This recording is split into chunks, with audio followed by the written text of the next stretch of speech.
When Columbus and his flagship reached these unexpected shores, this continent was a vast, impenetrable wilderness. Man's only means of crossing it was on his own 2 feet.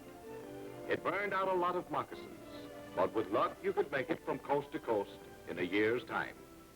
For years, man's only other means of travel was his canoe. This wasn't much fun, and you could only go where the river wanted to go. Then the white man with his axe hewed a rough road through the wilderness, and the covered wagon appeared. But not until after the Revolution did the first one push its lumbering, jolting way across the Alleghenies. The map was beginning to grow smaller, but oh so slightly. Then came the iron horse. You fed it wood, and it ate up the miles. Distances were shortening more rapidly, until 4 years after the Civil War, there was driven home the golden spike that first linked the East Coast with the West. Now the map was shrinking fast. Time and space were being eliminated. But other miracles were yet to come. The horseless carriage. One of them went from New York to San Francisco in 63 days. And that same year, on the windswept sand dunes of Kitty Hawk, was brought forth a new miracle, forerunner of the modern flagship. The continent that once took a year to cross may now be crossed overnight. It's the American way.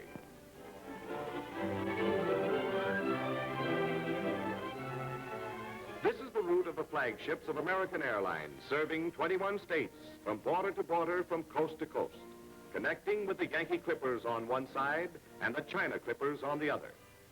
Suppose we visit one of the airports, say Chicago, for instance. It's a busy place. Day and night, the planes come and go. 96 flights in and out of this one airport alone every 24 hours. Here's one just coming in from Cincinnati in Washington.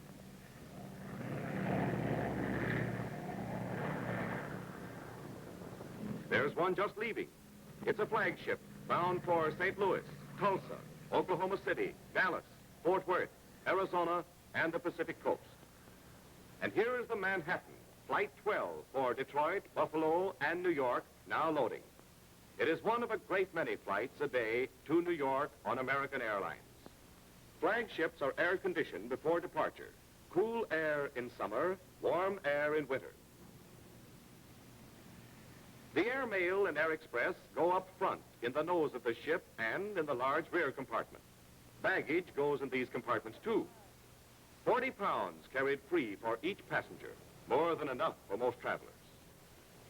American Airlines Flight 12, via Manhattan for Detroit, Buffalo, New York.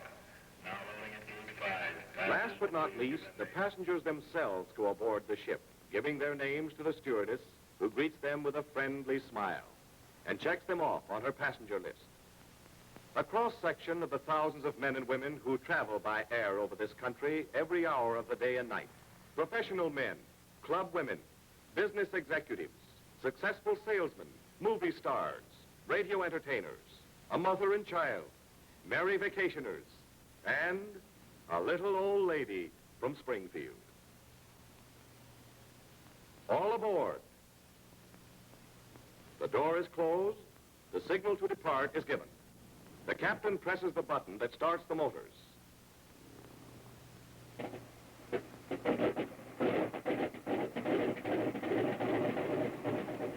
The first officer is talking to the traffic control tower through his radio phone. The ship taxis out to the far end of the runway and heads about into the wind. A plane always takes off or lands into the wind. The captain checks his motors, first one, then the other.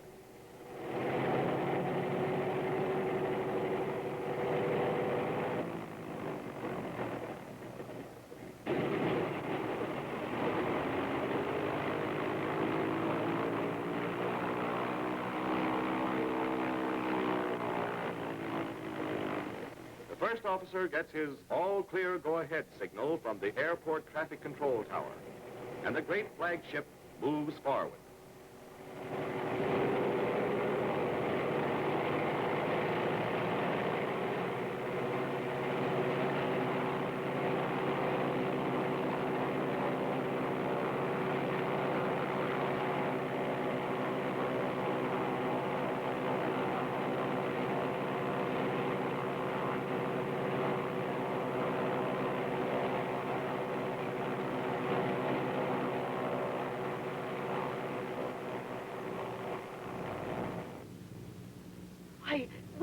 dear. Yes. I never even knew when we left the ground. I never do either. This is the first time I've been in a plane. My son sent me the ticket. Well, I'm sure you're going to have a grand trip. Would you like to look at this magazine? Oh, land, no. I'm just going to sit here and enjoy myself and look at the scenery and watch the people. Well, if there's anything I can do for you or answer any questions, be sure to call me. Just press that button. I will, thank you, dear.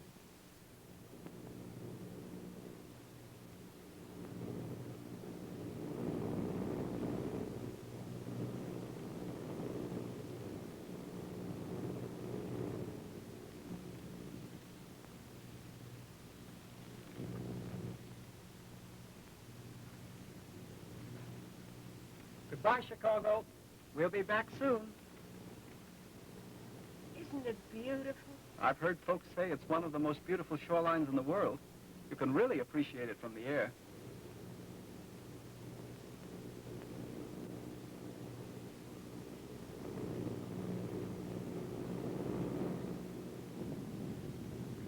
Everything all right?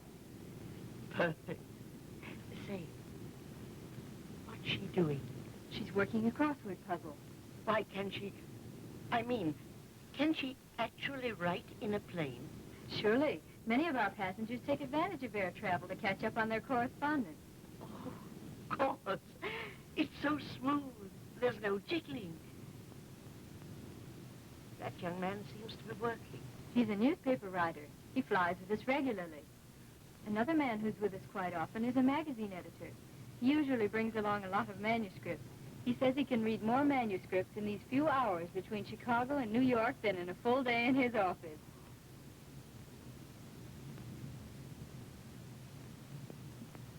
I've always wondered what people did in these planes.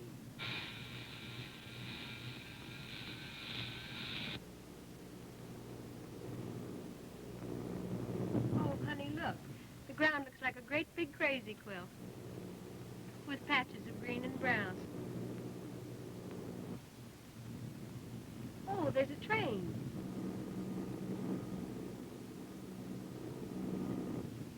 Where are we now, Miss Perry?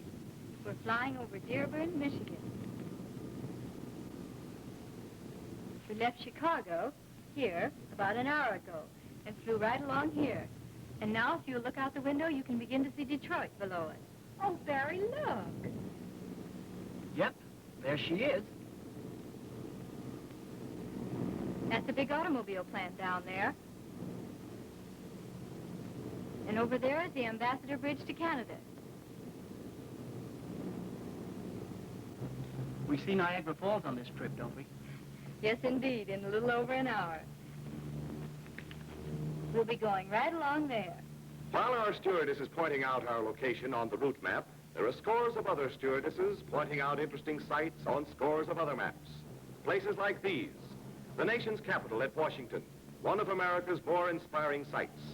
It seems like these that give you a new perspective of the Earth, a new conception and appreciation of America.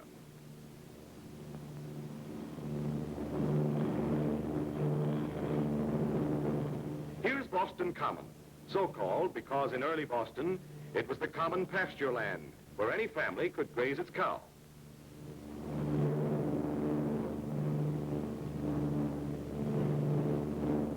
The Hermitage, home of Stormy Andrew Jackson near Nashville, Tennessee. El Paso, and across the Rio Grande lies Mexico. Indian pictographs in the ground near Blythe, California.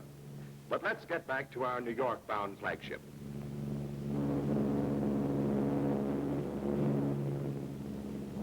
I've been trying to explain about the radio beam, but I'm afraid I don't know much about it. Here comes one of our pilots. I know he'll be glad to explain it. Captain Butler, this is Mr. and Mrs. Cole. How do you How do? do How do you do? You folks enjoying your trip? Oh, I think it's wonderful. Well, that's fine. Captain, do you have time to explain the radio beam to Mrs. Cole? Surely. We fly the highways of the air, Mrs. Cole, the same as you drive the highways on the ground. Ours is a highway of sound. That's why when you see pictures of airline pilots flying, they're always wearing earphones. Oh, yes. About 2 hours ago, we left Chicago here. We're headed for New York here. The Civil Aeronautics Authority maintains radio range stations along the route at frequent intervals, broadcasting a constant highway of sound, which we call the beam. As long as we're on this beam, we get a steady hum in our earphones. The moment we deviate in either direction, the signal breaks up into dots and dashes according to which side we're on. A long and a short if we get to the right, a short and a long if we're too far left. But tell me, if you're flying one way and another ship is coming in the other direction on the same beam, how do you pass each other? We always fly one way on even 1,000-foot altitudes. 6, 8, 10, and so forth. And the other way on odd thousands. 5, 7, 9, and so on. Besides, we're flying by a flight plan the first officer and I worked out before we started. Every minute of every flight is formed by plans. No flagship can leave the ground without an official flight clearance and a flight plan okayed by our meteorologist and the flight superintendent. And all the planes in the air on this route knows our flight plan, too. We talk to the ground stations at regular intervals as we go along and to other planes in flight. We know where every ship is every minute of every flight. I had no idea. Thank you so much. Yeah, thanks a lot. That's quite all right. The pleasure's mine. I hope to have you as passengers again soon. He's nice. I beg your pardon, but I think there's something out the window you two would like to see. Well, there it is, honey. What did I tell you? Marry me and I'd show you Niagara Falls. The captain obligingly flies a wide circle about the falls to give all his passengers a full and perfect view. Niagara Falls may be seen from the air only on Americans' routes between Chicago and New York. Let us leave our friends for the moment under the watchful eye of the little old lady from Springfield and turn our attention westward, where the proud sky sleeper, the Mercury, is winging its swift way, New York to Los Angeles, over America's famous southern transcontinental route. Spread out below, far as the eye can see, are the vast fertile valleys, ranches, vineyards, and orange groves, and sun-kissed beaches of California. Here's a year-round vacation land, and a year-round way to reach it quickly. Breakfast. That's another nice thing about air travel. At mealtime, delicious, well-cooked food appears before you, with the compliments of the airline. Smart-looking girl. I hear they're all graduate nurses. That's so they can look after anyone who needs it, I suppose. Yes, but that isn't the principal reason. She'll probably never be needed as a nurse. Every one of them has had at least 4 years of training and discipline. That's why they're chosen. And that's why they do their job so efficiently. Oh, I see.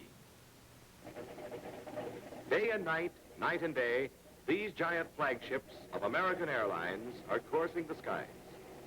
Here in the airport of Los Angeles, the Southerner is just making her departure, eastbound for Phoenix, El Paso, Fort Worth, Memphis, Nashville, Washington, and New York.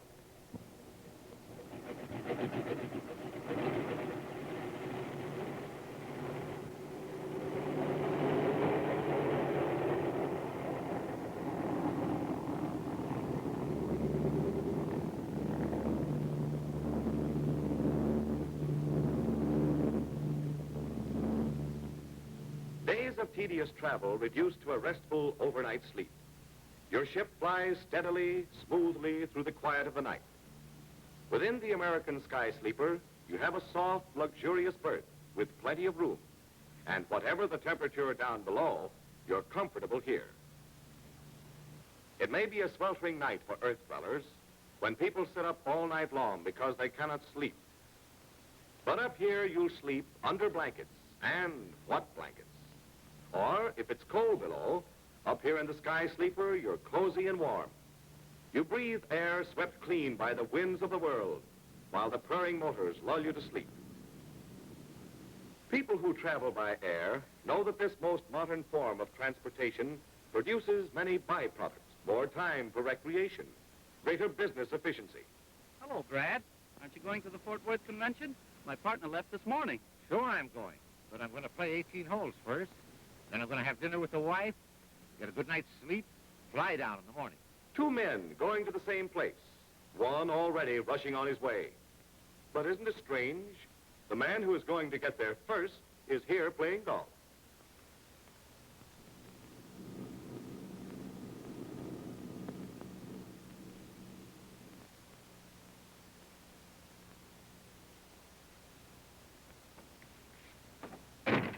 We just got orders to start production on that new Model B, Chief. Good. Now we've got to move fast. If we can get the jump on competition, why, what's the quickest way to get word to all of the men? There are a lot of problems to be worked out that I can't explain to them by phone. No, and a letter or a wire won't do. You really ought to see each one in person. 10 branches from Boston to Los Angeles. I'll try to go to each one of them. It'll take a day apiece, even if I fly. Why not wire them to fly? Then you can have all 10 of your sales managers sitting right here in your office tomorrow morning. Eddie, you're wonderful. Get those wires off right away. Simpson in Boston, Hadley in Louisville, and Jones in Dallas.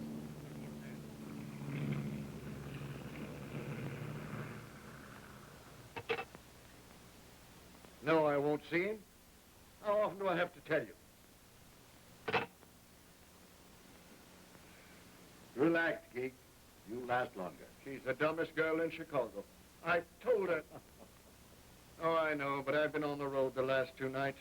I wish to gosh I was going to sleep in a bed tonight. Well, why don't you?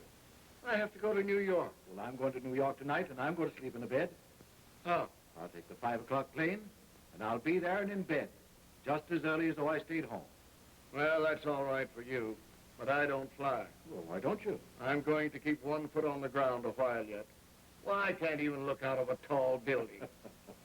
I know what you mean. I felt the same way about it before I started to fly. But take it from me, Gig. Up there, you have no sense of height. The stewardess explained that to me once. She said it was because there were no lines of perspective connecting us with the Earth. Whatever it is, it's so. It doesn't seem high up. And I'll tell you something else that'll surprise you. You have no sense of speed. What's more, you get perfect rest and relaxation. You're up above the noise and commotion and nervous strain of Earth's activities. It's calm and peaceful up there. No poles, no buildings, no billboards flashing by your window. You can relax. And, brother, if anyone ever needed to relax, you do. Look at yourself. Tense and nervous. Come along with me and get a rest. The change will do you good. Okay. Okay. I'll do it. Everything connected with flying is easy. It's easy to make a reservation and get your ticket. When is your next plane to Chicago? The 5 o'clock nonstop, American Airlines. It'll get you there in less than 5 hours. Fine. Get me a seat on that if you can. Your name, please? J.C. Tanner. A seat on the 5 o'clock nonstop to Chicago. Tanner, T-A-N-N-E-R. Would you go to the airport in the American Airlines limousine or in your own car? I'm driving out. Mr. Tanner will come direct to the airport. Are you coming back to New York, Mr. Tanner? You save 10% on the round trip, you know. No, I'm going down to Indianapolis. Oh, that works out perfect. American Airlines has 3 routes between New York and Chicago. One by way of Buffalo and Detroit, or the short line nonstop route that you're going out on today, or by way of Washington and Cincinnati. The tickets are interchangeable. You can go one way and come back another. Indianapolis is on the route by way of Cincinnati and Washington, and you can stop off there on your way back. And you still get the advantage of the low round-trip rate. Say, that's all right. I'll take that. Huh? You know, I like flying. I used to have to be away from home 5 or 6 days a week. My wife was just about ready to disown me. Now I cover more territory than I used to, yet I'm home almost every night. I sleep in my own bed, have breakfast with my family, the privacy of my own bathroom, and in a few hours I'm right out where I would have been had I been on the road all night. That's right. Thank you, Mr. Tanner. I hope you'll stop by again sometime. I probably will.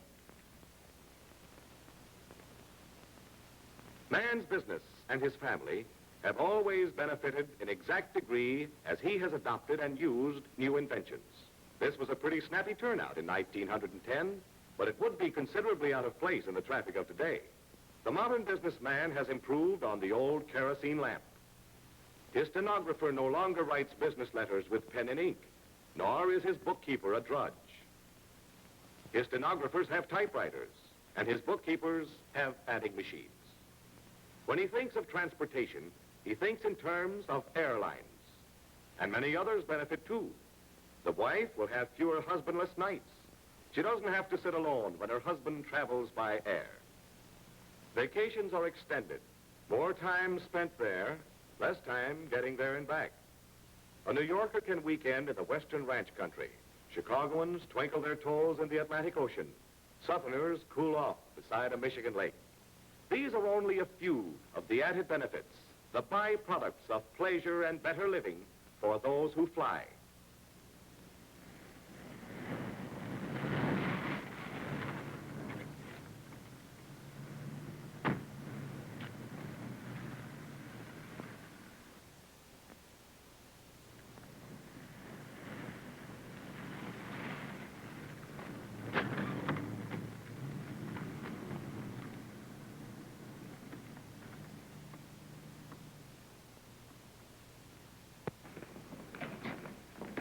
Hello, Jim Tanner. How much do they weigh? Hello, Robbie. Well, it's all according. When I carry them, they seem like they weigh 100 pounds, but when they get on those scales, they're always under 40. There you are, sir. They will take care of your baggage and deliver them to you when you get to Chicago. Thank you. Well, where's your baggage? Well, I don't carry anything but this. Just going out to Boston. I've been commuting back and forth ever since the family's been up there. And do you know, it doesn't take me any longer to fly to Boston than it used to take me to drive up into Westchester.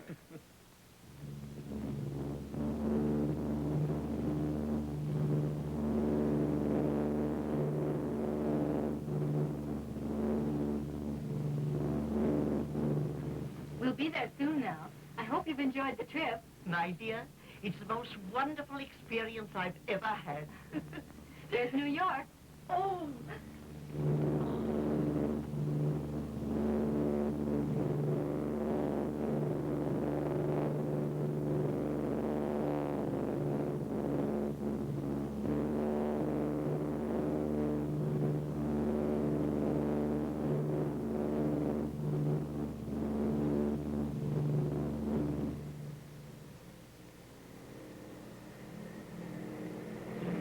Quarter.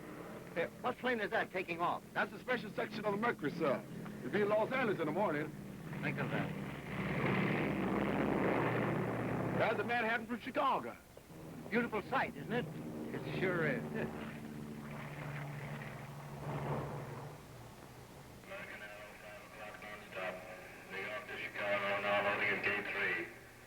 Well, that's me. Here's mine. Nice to see you, Jim. That goes for me, too, Robbie. Be seeing you soon again. Okay. Bye-bye. Bye.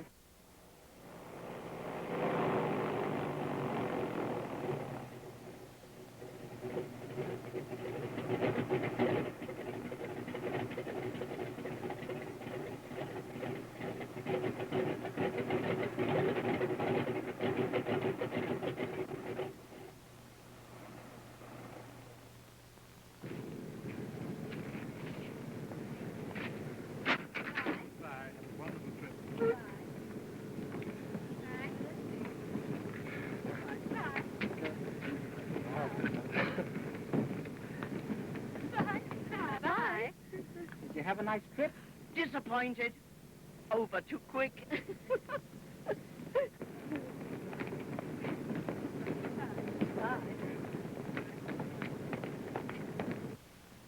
Most people, when they fly, prefer to fly with a flagship fleet. American leads in air transportation, flies more miles, carries more people than any other airline. American Airlines, the American way.